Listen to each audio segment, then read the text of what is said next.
열왕기상 12장. 온 이스라엘이 르호보암을 왕으로 세우려고 세겜에 모였으므로 르호보암도 세겜으로 갔다. 느밧의 아들 여로보암도 이 소문을 들었다. 그때 그는 솔로몬 왕을 피하여 이집트로 가서 있었다. 이집트에서 사람들이 여로보암을 불러내니 그가 이스라엘의 모든 회중과 함께 르호보암에게로 가서 이렇게 말하였다. 임금님의 아버지께서는 우리에게 무거운 멍에를 메우셨습니다. 이제 임금님께서는 임금님의 아버지께서 우리에게 지워주신 중노동과 그가 우리에게 메워주신 이 무거운 멍에를 가볍게 해주십시오. 그러면 우리가 임금님을 섬기겠습니다. 르호보암이 그들에게 말하였다. 돌아갔다가 사흘 뒤에 나에게로 다시 오도록 하시오. 이 말을 듣고서 백성들은 돌아갔다. 르호보암 왕은 부왕 솔로몬이 살아있을 때에 부왕을 섬긴 원로들과 상의하였다. 이 백성에게 어떤 대답을 해야 할지 경들의 충고를 듣고 싶소. 그들은 르호보암에게 이렇게 대답하였다. 임금님께서 이 백성의 종이 되셔서 그들을 섬기려고 하시면 또 그들이 요구한 것을 들어주시겠다고 좋은 말로 대답해 주시면 이 백성은 평생 임금님의 종이 될 것입니다.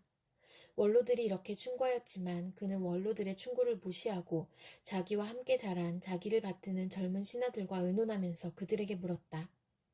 백성들이 나에게 부왕께서 메워주신 멍에를 가볍게 하여 달라고 요청하고 있소. 이 백성에게 내가 어떤 말로 대답하여야 할지 그대들의 충고를 듣고 싶소. 왕과 함께 자란 젊은 신하들이 그에게 말하였다. 이 백성은 임금님의 아버지께서 그들에게 메우신 무거운 멍에를 가볍게 해달라고 임금님께 요청하였습니다. 그러나 임금님께서는 이 백성에게 이렇게 말씀하십시오. 내 새끼손가락 하나가 내 아버지의 허리보다 굵다. 내 아버지가 너희에게 무거운 멍에를 메웠다. 그러나 나는 이제 너희에게 그것보다 더 무거운 멍에를 메우겠다. 내 아버지는 너희를 가죽 채찍으로 매질하였지만 나는 너희를 쇠 채찍으로 치겠다 하고 말씀하십시오. 왕이 백성에게 사흘 뒤에 다시 오라고 하였으므로 여로보암과 온 백성은 사흘째 되는 날에 르호보암 앞에 나아왔다. 왕은 원로들의 충고는 무시하고 백성에게 가혹한 말로 대답하였다. 그는 젊은이들의 충고대로 백성에게 말하였다. 내 아버지가 당신들에게 무거운 멍에를 메웠소. 그러나 나는 이제 그것보다 더 무거운 멍에를 당신들에게 메우겠소. 내 아버지는 당신들을 가죽 채찍으로 매질하였지만 나는 당신들을 쇠 채찍으로 치겠소. 왕이 이렇게 백성의 요구를 들어주지 않은 것은 주님께서 이를 그렇게 뒤틀리게 하셨기 때문이다. 이것은 주님께서 실로 사람 아이야를 시켜서 느밧의 아들 여로보암에게 하신 말씀을 이루시려는 것이었다.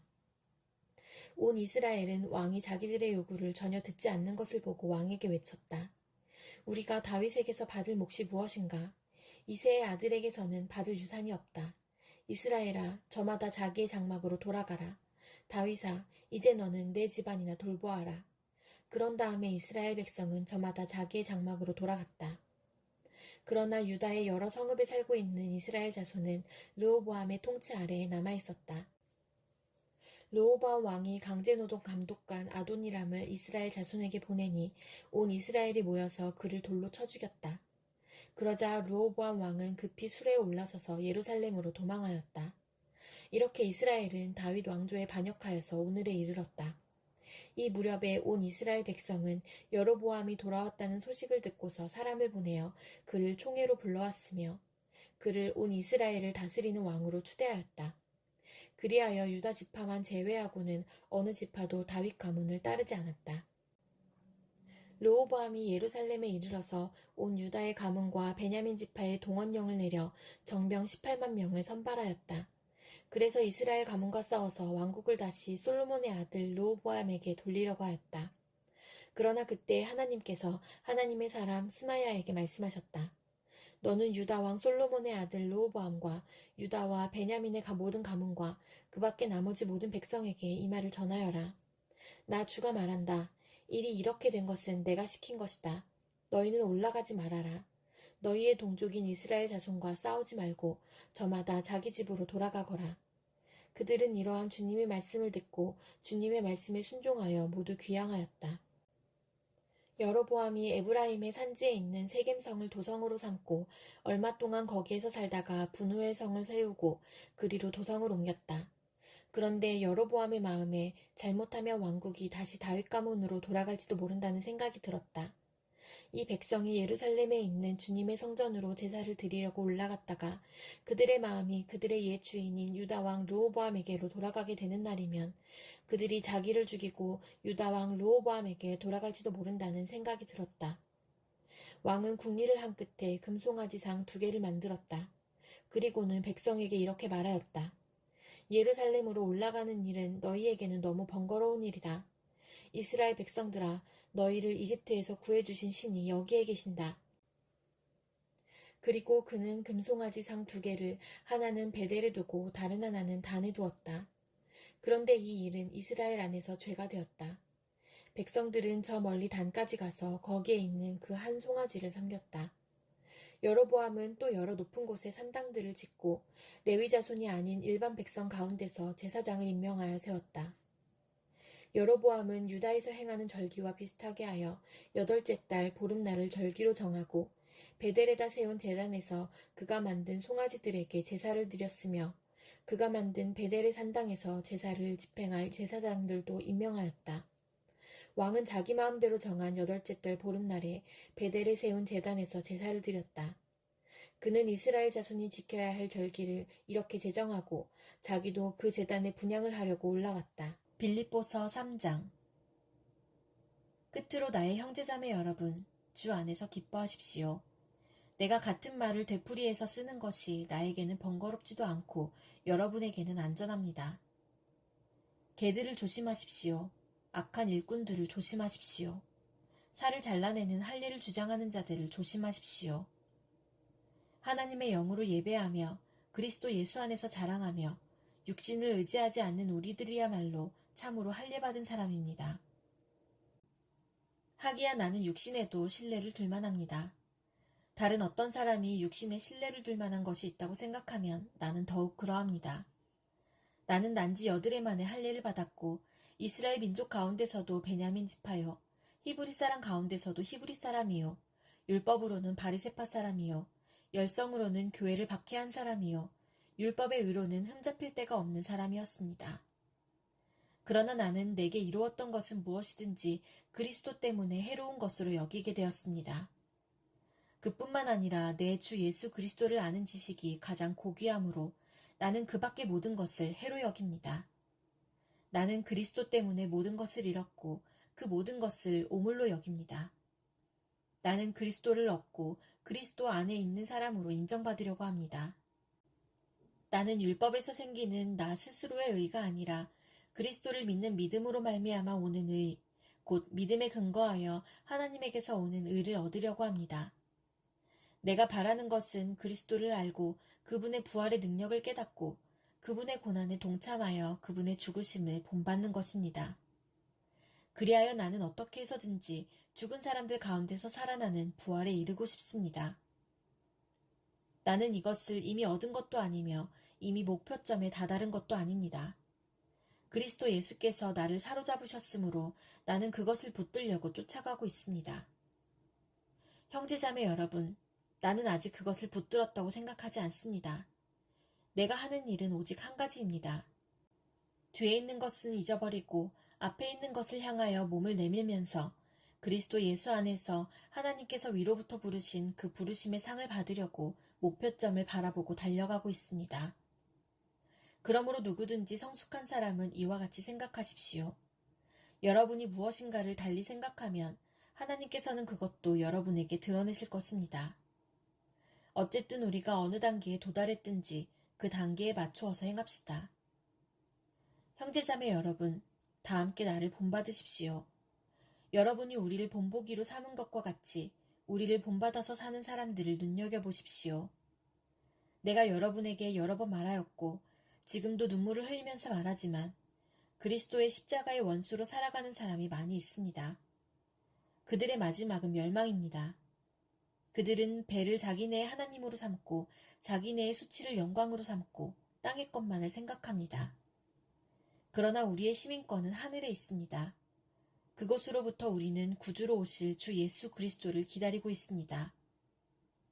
그분은 만물을 복종시킬 수 있는 권능으로 우리의 비천한 몸을 변화시키셔서 자기의 영광스러운 몸과 같은 모습이 되게 하실 것입니다. 에스겔 42장. 그 사람이 나를 데리고 북쪽으로 길이 난 바깥들로 나가서 두 방으로 나를 데리고 들어갔는데 방 하나는 성전뜰을 마주하고 있고 또 하나는 북쪽 건물을 마주하고 있었다. 북쪽을 마주한 그 방을 재니 길이가 100자이고 너비가 50자였다.